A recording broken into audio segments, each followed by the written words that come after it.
70 மரத்துல 40 மரம் ஊத்திருக்கேன். 40 மரத்துக்கும் டிஃபரெண்ட் இருக்குது. அது ஊத்தாத மரமும் காமிக்கணும் உங்களுக்கு. எப்படி வச்சிருக்கேன்? இப்ப இந்த மரம் வந்து எத்தனை வருஷமா நீங்க வச்சது? 7 வருஷம் ஆச்சு இந்த மரம் வச்சு. காயே வரல. தண்ணி இல்லாதனால அப்படியே மரம் உயிர் பிடிக்கிற மாதிரி தான் இருந்துச்சே தவிர காயே வைக்கல. இன்னைக்கெல்லாம் பாருங்க எவ்வளவு பால் அடிச்சுட்டு பாருங்க. நல்லா காய் நல்லா கொத்து கொத்தா தொங்குது. காய் நல்லா சைனிங் இருக்கு. நல்லா காய் நல்லா டேஸ்ட் இருக்கு. பருப்போட திக்னஸ் பாத்தீங்களா? அது எத்தனை நல்லா திக்னஸ் ஜாஸ்தி இருக்கா? நல்ல திக்னஸாவே இருக்குது. ருசியா இருக்கு பருப்பு டேஸ்ட் தெரியுது. உலஞ்சம் அப்படியே பால் நல்லா வருது. பால் தேங்காய் பால் நல்லா வருது. நல்லா இருக்கு. இத பார்த்துட்டு மத்த விவசாயிகள்ட்ட நீங்க சொன்னீங்களா? நான் நிறைய பேர் சொல்றீங்க. நிறைய பேர் வந்து பார்த்துட்டும் போறாங்க. எள்ளி வெட்டி சாப்பிட்டும் போறாங்க.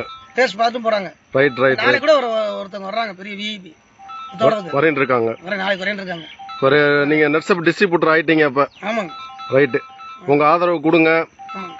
நம்ம இயற்கை விவசாயத்தை மேம்படுத்தி கொண்டு வருவோம். இப்ப நம்ம இந்தியா பிரதமரே சொல்லிட்டாரு மண்ணு பூரா மாடா போச்சு பார்த்து சூதானமா இருங்கன்னு. அதனால நான் வந்து என்னைக்குமே இயற்கை விவசாயத்தை போவேன். எருவதே அடிப்பேன் தவிர வேற எதுவும் அடிக்க மாட்டேன். லிக்விட் கொடுத்தீங்கல்ல எல்லாமே நல்லா வேலை செய்யும். ரைட். உங்க ஆதரவு வேணும் எங்களுக்கு. ரெகுலரா பண்ணுங்க. இந்த இயற்கை விவசாயத்தை இந்த ஏரியா பூரா கொண்டு வந்துடலாம். கண்டிப்பா கொண்டு சொல்றேன். உங்க ஆதரவு தான். எலுமிச்சை பழத்தை கொடுத்துருந்தேன். எவ்வளவு அருமையா இருக்கு. எலுமிச்சை பார்க்க ஆசையா இருக்குங்க. எங்க சிறுமலை அடிவாரம் டேமா நம்ம பசங்க பூரா சொல்லியிருந்தேன். அவங்க பூரா வாங்கி போட்டுருந்தாங்க. எலுமிச்சை பழம் பெருசா இருக்கு. நல்லா ரொம்ப திருப்தியா இருக்குங்க. மனசார திருப்தி. கொய்யா கொடுத்தது. கொய்யா நல்லா காய்ச்சிருக்கு பாருங்க. கொய்யா நல்லா நல்லாவே காய்ச்சிருக்கு. ரைட். பூச்சியே வரல.